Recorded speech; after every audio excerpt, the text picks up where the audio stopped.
Assalamualaikum warahmatullahi wabarakatuh.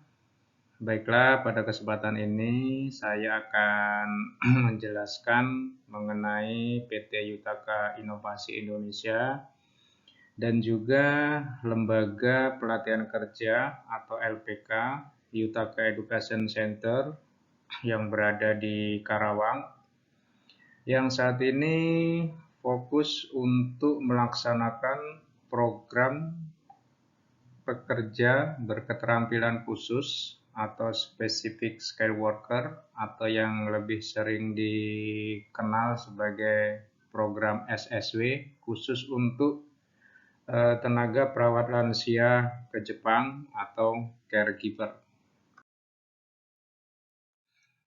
Selanjutnya kita akan mulai membahas mengenai pengenalan tenaga kerja dengan visa perawat yang sekarang lebih dikenal dengan program Tokutegino atau SSW.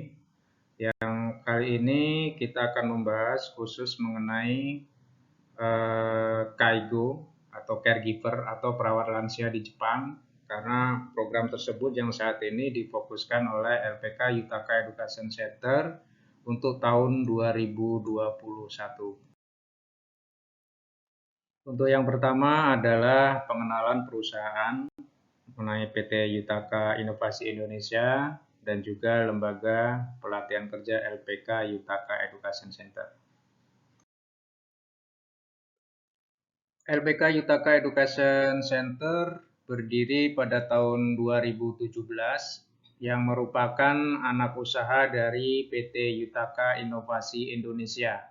Dengan alamat lengkapnya untuk LPK Yutaka Education Center berada di Ruko Rusa nomor 6, Perumahan Karaba Indah, Jalan Akses Tol Karawang Barat, Desa Wadas, Kecamatan Teluk Jambe Timur, Kabupaten Karawang, Jawa Barat, dengan penanggung jawab atau pimpinan Bapak Rudi Rusminarno dengan jumlah karyawan sebanyak 13 orang dengan kemampuan finansial 1 miliar.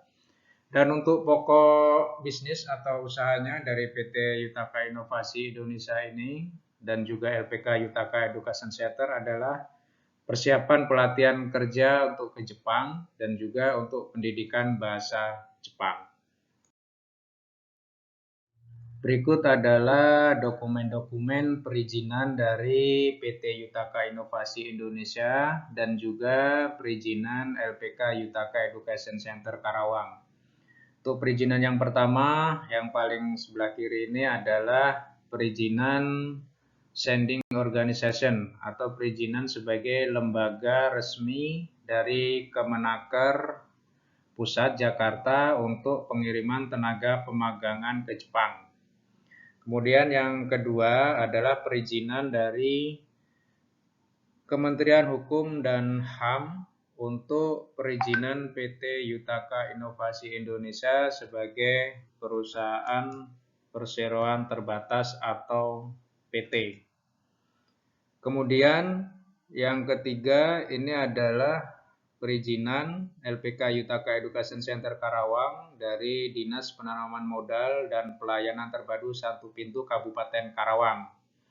Kemudian yang keempat adalah perizinan dari Provinsi Jawa Barat sebagai LPK Yutaka Education Center Karawang. Dan yang terakhir ini adalah sertifikat akreditasi dari Lembaga Akreditasi Lembaga Pelatihan yang telah diberikan kepada LPK Yutaka Education Center sebagai lembaga yang sudah terakreditasi. LPK Yutaka Education Center berada di Kabupaten Karawang, Provinsi Jawa Barat, dengan akses terdekat untuk menuju LPK Yutaka Education Center Karawang adalah melalui Gerbang Tol Karawang Barat. Gerbang Tol Karawang Barat ini hanya berjarak sekitar 3 km dari LPK Yutaka Education Center. Bagi rekan-rekan yang ingin menuju ke LPK Yutaka Education Center, bila berasal dari luar Pulau Jawa, Itu bisa menggunakan akses penerbangan. Untuk bandara terdekat adalah Bandara Halim Perdana Kusuma dan juga Bandara Soekarno-Hatta. Dari bandara tersebut, rekan-rekan bisa menuju ke Karawang melalui akses tol, kemudian nanti masuk ke gerbang tol Karawang Barat untuk menuju ke LPK Yutaka Education Center. Bagi rekan-rekan yang menggunakan jalur darat, misalnya menggunakan bis, itu bisa menuju ke terminal paling dekat, yaitu Terminal Kelari yang berada di Karawang. Itu hanya berjarak sekitar 7 km dari LPK Yutaka Education Center. Dan bagi rekan-rekan yang akan menuju ke LPK Yutaka Education Center melalui jalur kereta api, itu juga bisa dilakukan dengan tujuan ke Stasiun Karawang. Stasiun Karawang ke LPK Yutaka Education Center ini hanya berjarak sekitar 5 km. Jika rekan-rekan mengalami kesulitan untuk menuju ke LPK Yutaka Education Center, rekan-rekan bisa berpatokan dengan menggunakan Google Map. Silakan di Google Map rekan-rekan ketik LPK Yutaka Education Center Karawang. Di situ nanti akan terlihat panduan untuk menuju ke LPK Yutaka Education Center Karawang. Dan ini adalah beberapa foto tampilan dari gedung LPK Yutaka Education Center Karawang. Ini bisa kita lihat di sini ada kantor LPK Yutaka Education Center dan juga di sebelahnya ada gedung asrama. Ini terutama untuk yang siswa-siswi putri itu kita sediakan asrama. Untuk yang pria juga kita sediakan asrama. Selanjutnya kita masuk ke penjelasan mengenai program perawat lansia untuk ke Jepang.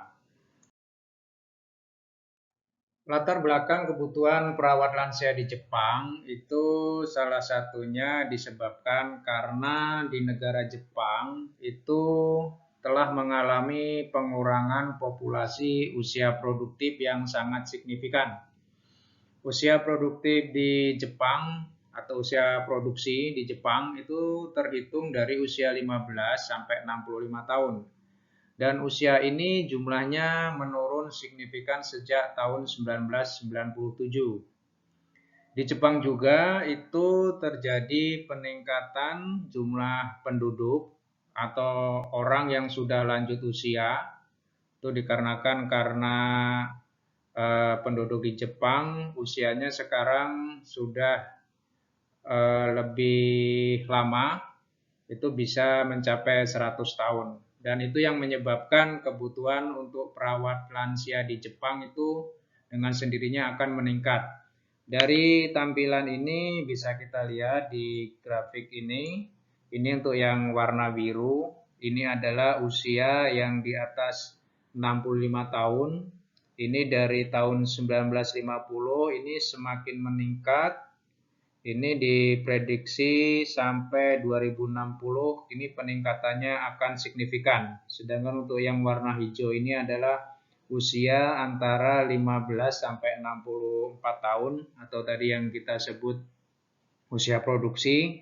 Ini kita lihat semakin lama semakin menurun. Sedangkan usia yang dikategorikan sebagai lansia atau lanjut usia itu yang warna biru semakin lama semakin meningkat.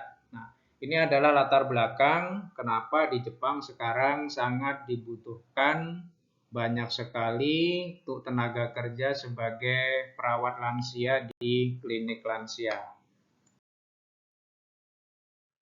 Untuk jenis perawat berdasarkan jenis pekerjaannya di Jepang itu dibagi menjadi dua atau dikategorikan menjadi dua. Untuk yang pertama itu adalah kangoshi atau nurse, atau yang kalau di Indonesia kita lihat seperti perawat di rumah sakit.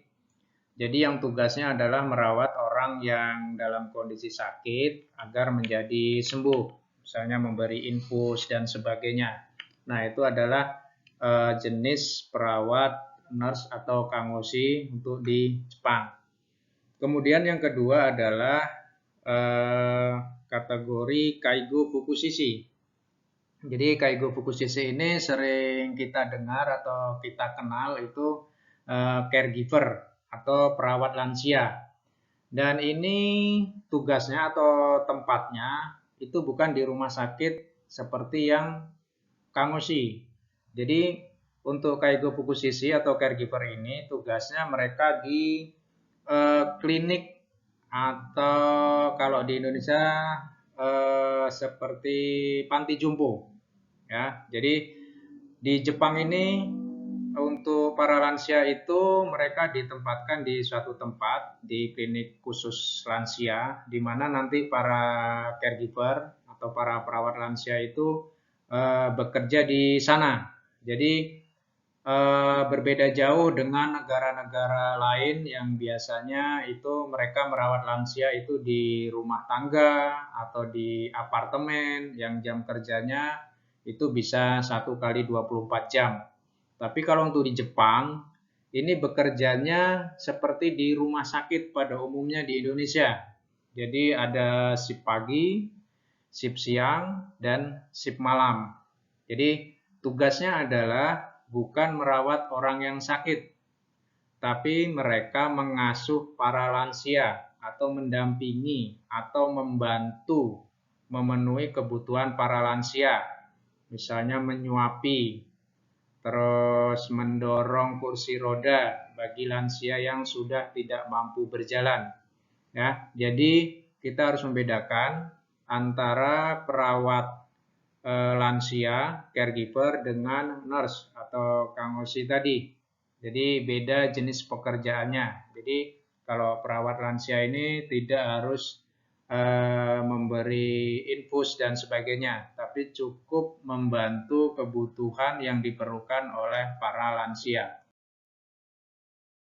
Jenis visa yang digunakan untuk bekerja sebagai caregiver di Jepang ini ada 2 jenis. Yang pertama adalah visa SSW atau Specific Skilled Worker atau pekerja berketerampilan khusus, di mana status visa ini adalah sebagai pekerja profesional. Jadi statusnya sudah sama dengan pekerja asli orang Jepang sendiri. Ini untuk visa SSW. Kemudian yang jenis visa kedua adalah visa internship atau visa magang atau pemagangan kerja. Ini statusnya adalah sebagai pemagang. Nah, jadi di sana belum status sebagai pekerja profesional, jadi sebagai pemagang yaitu belajar sambil bekerja.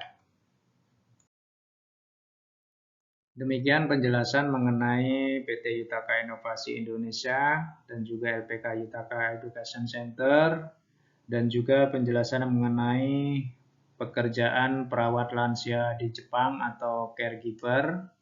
Dan apabila ada yang belum jelas atau ingin didiskusikan, bisa menghubungi nomor WA 0811 124 9966. Dan untuk penjelasan yang lain mengenai tahapan biaya, tahapan sampai keberangkatan, bisa dilihat di video penjelasan berikutnya.